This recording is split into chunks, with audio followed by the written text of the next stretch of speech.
গল্পের শুরুতেই আমরা ড্যানবি নামের একটি মেয়েকে দেখতে পাই। আজকে ড্যানবির অনেক মন খারাপ ছিল।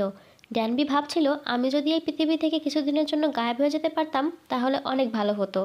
আমার এখন আর পড়াশোনা করতে ইচ্ছা করে না, আর এক্সামও ভালো লাগে না। এরপরই দেখা যায় বাইরে অনেক বৃষ্টি হচ্ছিল, আর একটা জায়গায় বৃষ্টির পানি জমেছিল।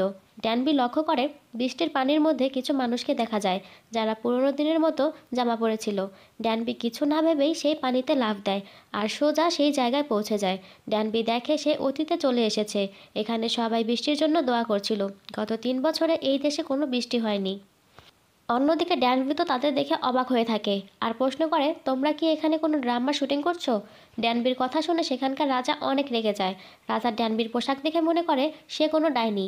ড্যানবি তখন রাজাকে বলে, আমি কোনো ডাইনি না, আমি স্কুলে পড়া একটি ছোট মেয়ে। যেহেতু ড্যানবির অনেক বছর পেছনে চলে গিয়েছিল, তাই তার ভাষা সবাই বুঝতে পারছিল না, কারণ এত বছরে ভাষা অনেক পরিবর্তন হয়ে গিয়েছে। তাই সেখানকার সবাই মনে করে ড্যানবি কোনো মন্ত্র পড়ছে তাদের ওপর জাদু করবে বলে। চালাক ড্যানবি তখন বুঝে যায় তার সাথে কি হচ্ছে। তাই সে বুদ্ধি করে বলে, তোমরা আমাকে ভুল বুঝছো, আমি কোনো ডাইনি না, আমি অ্যাঞ্জেল। আমি তোমাদের ভালোর জন্য এসেছি। গাইস, তোমরা আমার ভালোর জন্য প্লিজ দয়া করে আমার এই ভিডিওটা লাইক করে দাও অ্যান্ড আমার চ্যানেলটা সাবস্ক্রাইব করে দাও। আর তোমরা আমাকে কমেন্টে জানাও তোমরা কে কোন মুভির এক্সপ্লেনেশন দেখতে চাও। আর ভিডিওটা বেশি বেশি করে শেয়ার করে দাও প্লিজ প্লিজ প্লিজ। এরপর ড্যানবি সবার উদ্দেশ্যে একটি লাইন বলে আর বলে, তোমরা চোখ বন্ধ করে 50 বার এই লাইনটি বলতে থাকো। আর পরে যখন চোখ খুলবে তখন তোমরা দেখতে পাবে বৃষ্টি চলে এসেছে। তবে সত্যি সত্যি সবাই তার কথা মতো এই কাজটি করে, কিন্তু তারা চোখ খুলে দেখে সেখানে বৃষ্টি তো আসেইনি, উল্টো ড্যানবি তাদের বোকা বানিয়ে সেখান থেকে চলে গিয়েছে। অন্যদিকে ড্যানবিকে দেখানো হয় ড্যানবি হাঁটতে হাঁটতে এমন একটা জায়গায় চলে এসেছে যেখানে সব ছেলেদের জামাকাপড় ছিল। তাই সে আর কোনো উপায় না পেয়ে ছেলেদের পোশাক পরে নেয় আর ছেলে সেজে সবার মাঝে মিশে যায়। এরপর দেখা যায় রাজা তার সবাই বসে সবাইকে নিয়ে আলোচনা করছিল। সে বলছিল, আমাদের গণিত আর বিজ্ঞানের ওপর আরও বেশি চর্চা করতে হবে, আর আমাদের বুঝতে হবে কেন বৃষ্টি হচ্ছে না আর কবে বৃষ্টি হবে। তখনই তার মন্ত্রী বলে, আপনি ভুল ভাবছেন, আমরা গণিত আর বিজ্ঞান দিয়ে কখনোই আমাদের এই সমস্যার সমাধান করতে পারবো না। আসলে প্রকৃতির দেবী আমাদের ওপর অনেক বেশি অসন্তুষ্ট, তাই আপনাকে আর রানীমাকে একটি পূজা করতে হবে, যেই পূজার মাধ্যমে আপনারা প্রকৃতির দেবীকে সন্তুষ্ট করবেন, আর তাহলেই আমাদের দেশে বৃষ্টি হবে। তবে রাজা মন্ত্রীর কথার সাথে একমত হতে পারছিল না। এরপর দেখানো হয় ড্যানবি তার মোবাইলটি হারিয়ে ফেলেছে, তাই সে চুপি চুপি মোবাইলটি খুঁজতে বের হয়ে যায় আর সে মোবাইলটি পেয়েও যায়। তবে সেখানে তার সামনে রাজার এক লোক চলে আসে। সে তাকে দেখে চিনে ফেলে এটা সেই মেয়েটা। এরপর সে ড্যানবিকে বন্দি করে রাজাকে খবর দেয়। রাজা সেখানে চলে আসলে সে ড্যানবিকে দেখে বলে, তুমি আমাদের সাথে বিশ্বাসঘাতকতা করেছো, তাই তোমাকে এখন মৃত্যুদণ্ড দেওয়া হবে।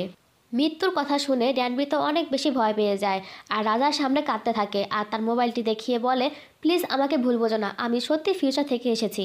এরপর ড্যানবি রাজাকে সবকিছু বলতে থাকে আর আমরা দেখতে পাই ফ্ল্যাশব্যাকে ড্যানবিকে। ড্যানবি একটি অলস প্রকৃতির মেয়ে ছিল। আসলে ড্যানবির পড়াশোনা একটুও ভালো লাগতো না, আর বিশেষ করে ড্যানবি ম্যাথ করতে একটুও পছন্দ করতো না। ম্যাথ ক্লাসে সে ঘুমিয়ে থাকতো, আর স্যার যখন তাকে ম্যাথ সলিউশন করতে বলতো তখন সে একটুও পারতো না। এই জন্য তাকে স্যার অনেক বেশি অপমান করতো ক্লাসের সবার সামনে।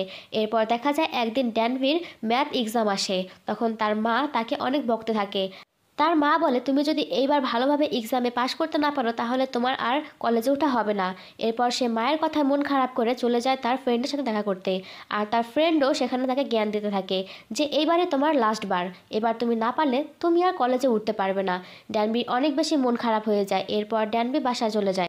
পরের দিন ড্যানবির ম্যাথ এক্সাম ছিল আর সে অনেক বেশি প্যানিক করছিল।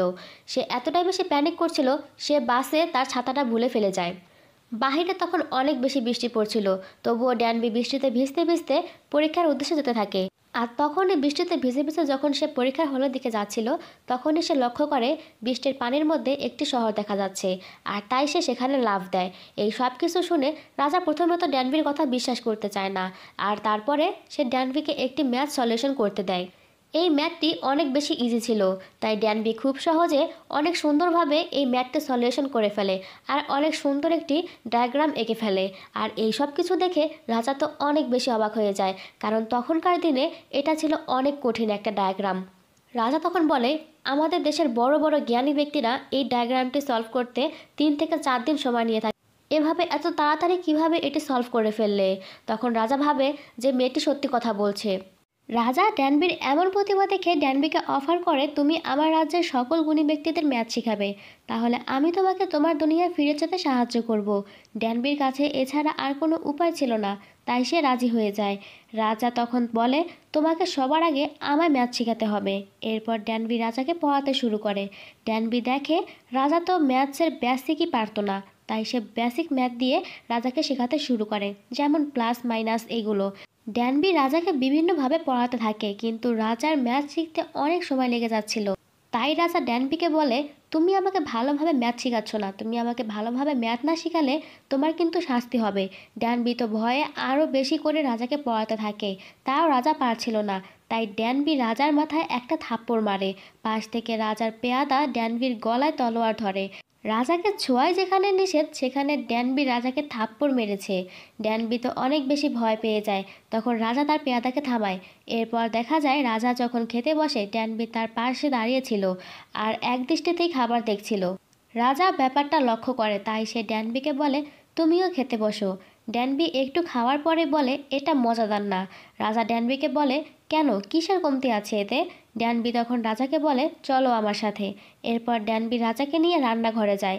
সেখানে তার ব্যাগে একটা ইনস্ট্যান্ট নুডলস ছিল, তা সে রাজাকে খেতে দেয়। প্রথমবার এমন খাবার খেয়ে রাজা তো অবাক। এটা অনেক মজাদার ছিল, তবে ঝালও ছিল। ড্যানবি রাজাকে বলে, এটা তো অনেক ঝাল, আপনি আর খাবেন না।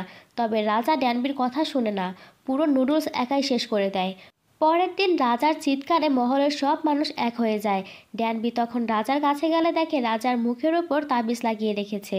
ড্যানবি রাজাকে জিজ্ঞেস করে, এই তাবিজ কেন লাগিয়েছো? রাজা বলে, আমাকে কেউ কালো জাদু করেছে, তাই আমার পেট অনেক ব্যথা হচ্ছে।